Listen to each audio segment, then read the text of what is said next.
Alright, so normally I don't do reaction type videos, but having just recorded my likes and dislikes on the Nikon Zfc and seeing another video by a well-known YouTube channel, I felt the need to do a slight follow-up to my last video. And essentially, I don't want to sound like I'm defending the Nikon Zfc because I didn't create this camera. I'm not working for the company that sells the camera. I'm not invested in it. Sure, I put an affiliate link in my video I made, but that's because I put time and effort into testing the camera. And if you found what I liked informative and you happen to want to buy the camera after watching my video, why not use my link? I'll get a small kickback and it'll help the channel. It's not like I'm making a ton of money off this endeavor in the first place, but I digress. So the aforementioned YouTube channel who was slagging this camera, and believe me, there is a lot not to like here, but the shots that he's making are they're just ignorant. There's no other way to say it. They're just ignorant. And I'll go through a few of them, and I'll touch upon some of my feelings about where this camera sits in the ecosystem of cameras at this price point. So, and make sure I get this correct here. So the aforementioned heavily tattooed, engaged up, bald guy called the Zfc just a Z50 with some dials. And I think I've got that quote accurate. And he's not wrong. Much of what I said in my video alluded to that the internals of this camera are largely from the Z50. You're getting the same sensor, you're getting the same processor. The exterior is different. And it's not just the dials on top. Believe me, I think the dials on top are probably the least interesting thing about this camera. To me, it's all about this. Now, you can argue that the Nikon Z50 should have had a fully articulated screen instead of that flip down screen, which is practically useless from the beginning.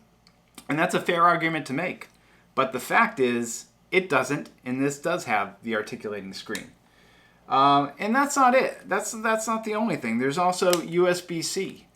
The ZFC has USB-C, and you can transfer images via USB-C, and you can recharge the battery while you're shooting on the ZFC through USB-C. And the Z50 has micro USB-B. And as a camera you would probably take with you to travel, I don't want to have to carry an extra cord that's a different type from everything else. I'm carrying USB-C cables for everything under the sun, for my GoPros, for my Nikon Z6, Z7, depending upon if I'm taking those. My gimbal. There's probably a dozen other accessories that I carry with me that are all powered by USB-C. So the simple fact that the Z50 doesn't have USB-C is a big deal. It's a small component, but it's a big deal.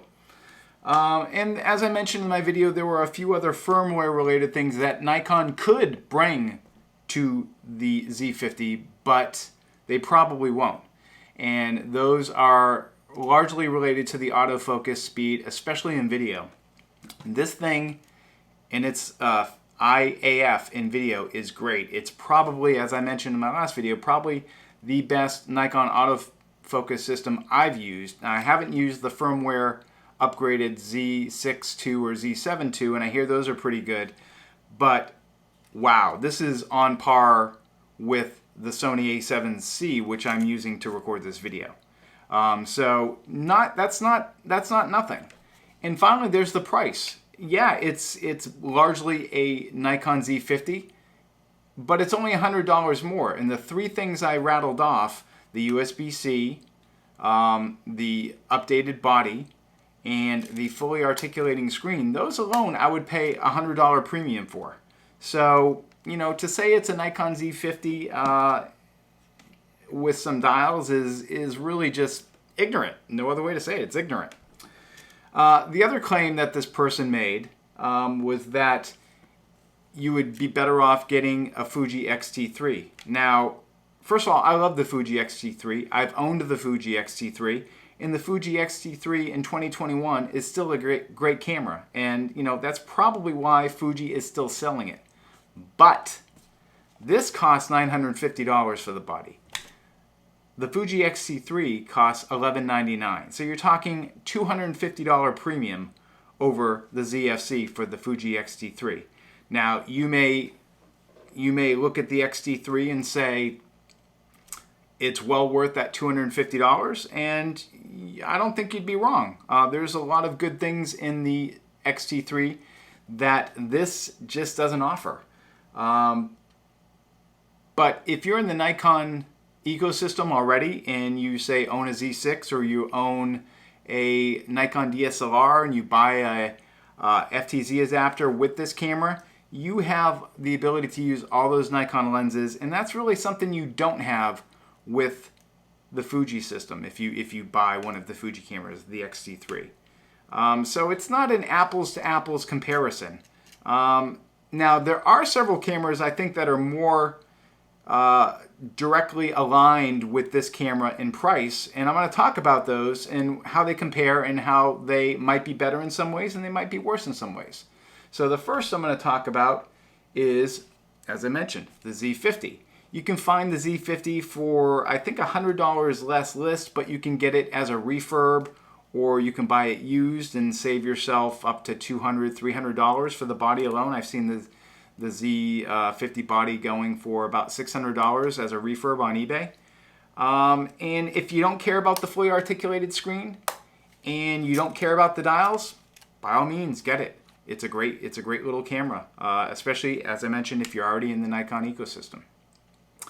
Now, the camera that most closely aligns with the ZFC from Nikon is probably going to be, let me check my notes here, the X-T30.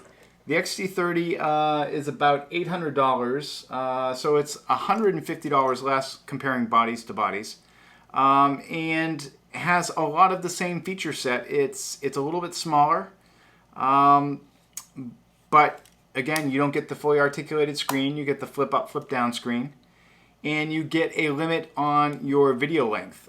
You can only record up to 30 minutes. For some people, that might be a deal breaker. So that's, you know, the deal with the X-T30. Then there is the XS10, which I think is probably, if you're talking in terms of price and direct comparison, is probably the camera that gives this camera the biggest run for its money. The XS10 actually, as far as Fujifilm is concerned, it lacks a lot of the retro styling that you would expect from the ZFC, but you get improved video features. You're still limited to 30 minutes, however, but you get the ability to record a log internally, which is nice. And probably for some people who are doing video, the most important thing is IBIS. You get IBIS. This camera doesn't have IBIS. So XS10, it's a great little camera and probably the biggest competitor to the ZFC in terms of price and features. Let's not forget the Canon EOS RP. I mean, that's only $50 more body-wise, and you're getting full frame. You're not getting a crop sensor, you're getting full frame. And of course, you know, if you're in the Canon ecosystem, the RP makes perfect sense. You get the $100 adapter. You can use all your old EF lenses or EFS lenses if you have the crop sensor EF lenses.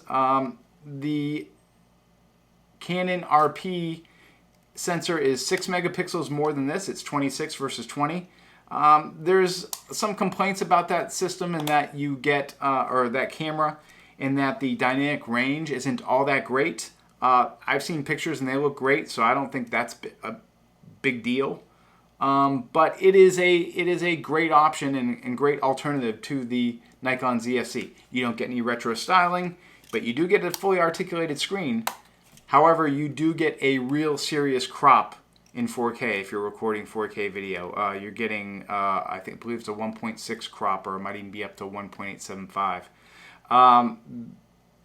I mean, this is a crop sensor camera, so it's probably not that big a deal if you're using full frame lenses on this. You're going to get that crop. If you're buying DX lenses for this, you won't have to deal with that so much. If you're coming from Canon and you're using a EFS lens and you bring that over with you to the RP, again, that's not going to be that big a deal because that's a crop lens. You'd be using it on your full frame sensor. Okay, and finally, the Sony A6400.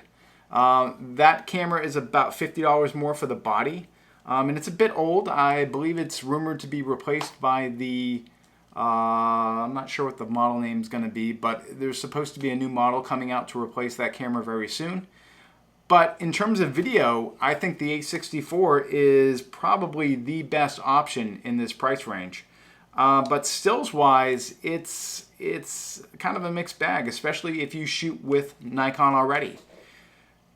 So the point I'm getting at is that there are lots of options in this price range.